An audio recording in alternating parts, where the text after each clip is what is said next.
जिनके घर में सत्संग होता है, जहां भगवान की चर्चा होती है, वहां पर लोग हर स्थिति में खुश रहते हैं। सुख सुविधाएं नहीं है फिर भी वो प्रसन्न है। कई लोग जमीन में सोते हैं, घास की झोपड़ी में रहते हैं, लेकिन वो महलों में रहने वालों से ज्यादा खुश रहते हैं।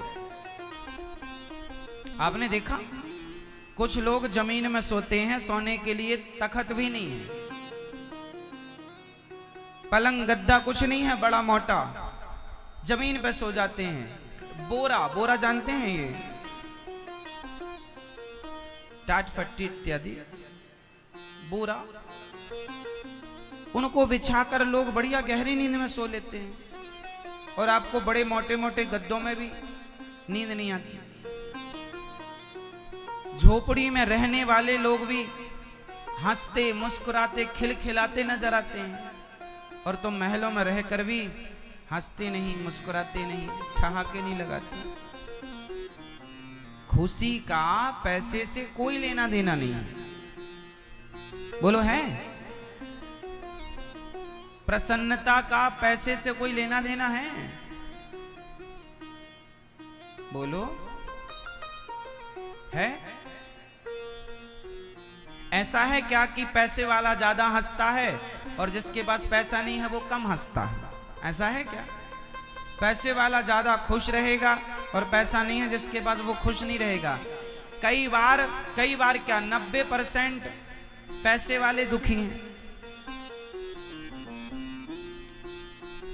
90% पैसे वाले दुखी हैं। पैसे बहुत हैं पर हंस भी नहीं पाते, मुस्कुरा भी नहीं पाते, पेट भर खा भी नहीं पाते, सो भी नहीं पाते। न नींद आती है, न भूख लगती है, न वो हंस पाते, न मुस्कुरा पाते, न परिवारी जनों के लिए समय निकाल पाते, न प्यार से बात कर पाते। उनके जीवन में पैसा तो है, ना तो प्रेम है, ना तो हंसी है, ना अपनों के लिए वक्त है। इसलिए पैसे से प्रसन्नता का कोई लेना देना नहीं है। आपने अपनी आंखों से सबसे ज्यादा खुश किसे देखा?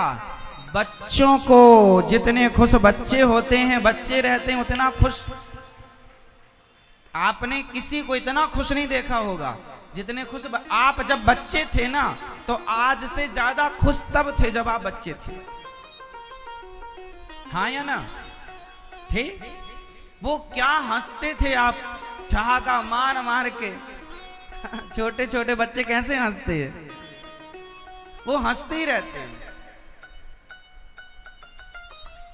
उन्हें तो बस जरा जरा सी बात में माँ जरा सा गुदगुदा दे तो हंसने लग जाते हैं। माँ जरा सा प्यार कर ले, माँ जरा सा कुछ, बाप जरा सा कुछ प्यार कर ले, हंसने लगते हैं। वो पकड़म पाई का खेल खेलने लगे अपनी माँ के साथ, अपने बाप के साथ, वो पकड़ के खूब हंसते। मैंने पकड़ लिया, खूब हंसेंगे, खूब हंसे, मैंने पकड़ लिया। बोलो हाँ। खुश होने के लिए क्या होना पड़ेगा? बोलो। आप लोग दुखी इसलिए हो गए क्योंकि आप बड़े हो गए। हम तो कहते हैं बड़े होकर भी बच्चे रहो तो खुश रहोगे। बच्चे रहो। ये तुम्हारी वीआईपी गिरी ना किनारे रखो और बच्चे बनो। जिंदगी को एंजॉय करना है, आनंद लेना है तो वीआईपी बन के नहीं ले पाओगे। बच्चे, छोटे छोटे बच्चों से सीखो। खुश रहने का फॉर्मूला उन बच्चों के पास, हर बात में वो प्रसन्न होते हैं। आप बड़े हो गए ना, इसलिए आप दुखी हो गए। अच्छा, गाय का छोटा बच्चा, गाय का छोटा बछड़ा और बड़ा बैल। गाय का छोटा बछड़ा क्या पीता है? जोर से, दूध।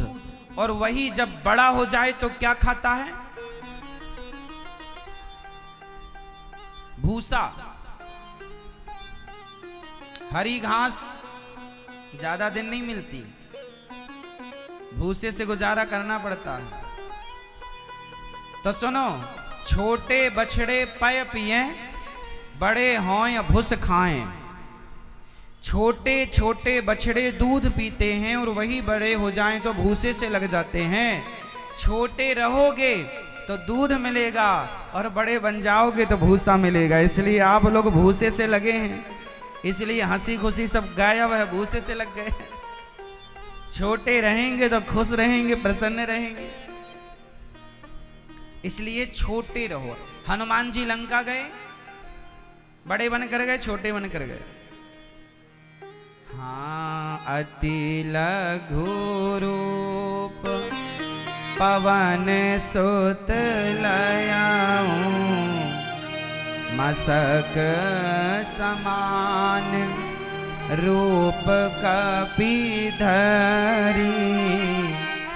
हनुमान जी के बारे में लिखा, जब वो लंका गए तो छोटे छोटे बनकर जाओगे तो दूध पियोगे। गाय छोटे बच्चे से ज्यादा प्यार करती है, उसे ज्यादा लाड़ लड़ाती, ज्यादा चाटती है। बड़ा बैल हो जाओ उसे नहीं चाटती। तो भगवान तो कहते हैं सदा छोटे रहो, सदा सदा छोटे रहो। आप बड़े बनने के आज 100 में से 99 लोग, 100 में से 99 नहीं, 100 की 100 लोग आज बड़े बनने के पीछे भाग रहे। बड़े बनो, हमने कब मना किया? बड़े बनना है आपको, लेकिन बड़े होकर भी अपना बड़प्पन तो आपके अंदर तब माना जाएगा ना, जब आप बड़े होकर भी छोटों का आदर करें और छोटे से रहें, तब तो आप बड़े हैं। अब आजकल आदमी बड़ा होता है ना, पर छोटा नहीं होता। इसलिए खुश रहने का फॉर्मूला है बच्चे रहो, है ना मेरी माँ? बच्चों के संग खेलो। बच्चों की सबसे बड़े साधु कौन है? बच्चे। बच्चों के अंदर कोई द्वेष भावना नहीं, ईर्ष्या नहीं, द्वेष नहीं, छल नहीं, कपट नहीं। छोटे छोटे बच्चों को आप कपड़े पहनाओ या मत पहनाओ, कोई फर्क नहीं पड़ता। हाँ, क्योंकि बच्चों के अंदर कोई वासना है ही नहीं। आपको भगवान ने, आप सब संत ही पैदा हुए थे, आप सब संत ही थे, लेकिन जब ज्यों-ज्यों बड़े हुए ना, त्यों-त्यों आपके अंदर विकार प्रवेश करते गए और आपने विकारों को आने दिया। आप जब छोटे थे तब आपको गुस्सा आता था? काम, क्रोध, लोभ, मोह कोई बुराई थी? नहीं, आप बिल्कुल गंगा की तरह निर्मल थे, कोई दोष नहीं था आपके अंदर। ज्यों-ज्यों आप बड़े हुए आपके अंदर चीजें आती गई, बुराई इतनी आई कि अब आप बुरे हो गए। इसलिए अब आपको फिर वो बच्चा बनना है, फिर बच्चा बनना है, फिर अपने अंदर की वो सारी जो बुराइयां हैं समाप्त करो और बच्चे बन करके रहो। आपको बड़ा नहीं होना, आपको छोटा होना है, छोटे से बच्चे की तरह। जैसे छोटे सा बच्चा, उसे आप एक थप्पड़ मारो गाल में, रोएगा, और थोड़ी देर बाद कहो आजा मेरी गोद में, चल घुमाने ले चलते, तुरंत आ जाएगा। उसके अंदर ईर्ष्या नहीं है, अरे तुमने मुझे मारा मैं भी तुम्हें मारूंगा, ऐसा कोई द्वेष नहीं है उसके अंदर। उसके अंदर छल नहीं है, चतुराई नहीं है, बिल्कुल बच्चा बिल्कुल सच्चा है, निष्कपट। जरा बताओ, वो निष्कपटता, वो निश्चल भाव आपके अंदर है क्या? बच्चे टाइप का है ना? नहीं। अच्छा, जब आप बच्चे थे ना, तब आपके पास इतनी बुद्धि नहीं थी जितनी बुद्धि आज है, इतनी समझ नहीं थी, और समझ जब आई तब तक आपका लड़कपन खत्म हो गया। अब आपको एक काम करना है कि समझ तो ऐसी चाहिए जैसी आज है, पर भाव वो बच्चे वाला चाहिए, भाव बच्चे वाला चाहिए।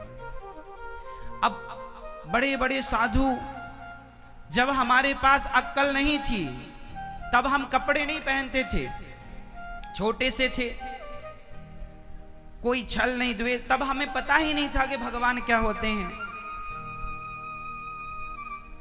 संसार में आए क्यों? जब हमें ज्ञान नहीं था, और जब तक ज्ञान हुआ तब तक आयु ज्यादा हो गई, बुराइयों ने डेरा जमा लिया।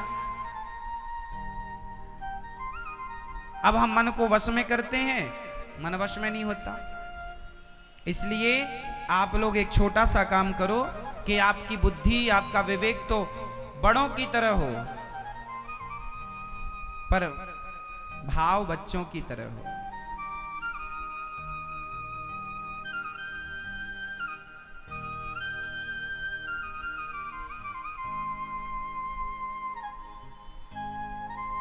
छोटे से भाव से जीवन में सुख शांति तब आएगी मेरी माँ, जब आपका हृदय बिल्कुल शुद्ध हो जाएगा। शांति क्यों नहीं है? क्योंकि आपके हृदय में गंदगी है, मन गंदा है, विषय विकार भरे पड़े हैं, इसलिए शांति नहीं है। शांति तो तब थी, बच्चे कितना सोते हैं, देखो मस्त खाए पिए और खूब बढ़िया भूख लगती है, खूब बढ़िया सोते हैं। और आप लोग, इसलिए प्रहलाद जी ने, ध्रुव जी ने, वो बड़े समझदार थे जिन्होंने छोटी सी उम्र में भगवान को पा ही लिया। बहुत समझदार थे वो। अभी भी कुछ नहीं बिगड़ा, अब आप वापस आओ और छोटे से बच्चे से सीखो, मन को बिल्कुल पवित्र करो, सबसे हटाओ, भगवान के चरणों में लगाओ। अब कोई सवाल करे, महाराज जी अब आप ही बताओ कि वो बच्चे का भाव कैसे बनेगा, तो मैं बता देता हूं कि वो बच्चे का भाव कैसे बनेगा। बच्चे का भाव तब बनेगा जब आप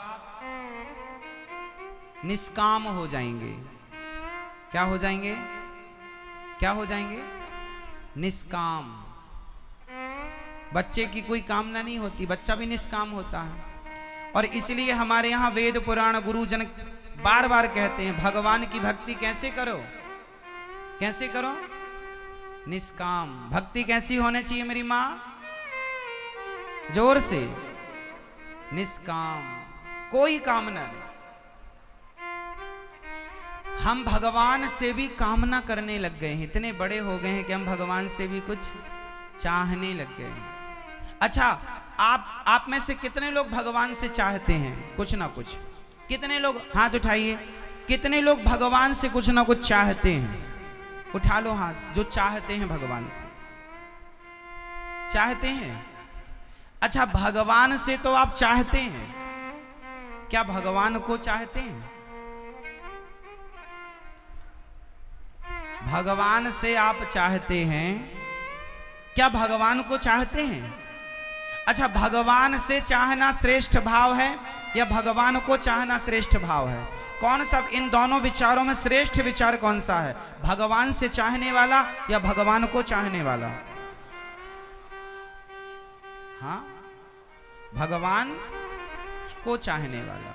भगवान को चाहने वाला विचार श्रेष्ठ है, लेकिन आज इस विचार का व्यक्ति कम है, इस विचार का कम है जो भगवान को चाहता हो। आजकल तो लोग भगवान से ही चाहते हैं, हे भगवान ये दे दो, हे भगवान ये होना चाहिए, हे भगवान ऐसा ही होना चाहिए।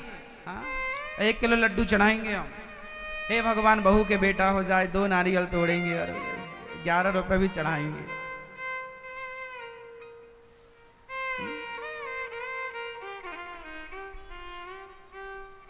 तो भगवान से चाहने वाले बहुत हैं। अच्छा, भगवान से चाहने वाले कौन हैं? ये निष्काम नहीं है। और सुख कहां मिलना है? निष्काम में। अच्छा बताओ, सुदामा जी कृष्ण से चाहते थे या कृष्ण को चाहते थे?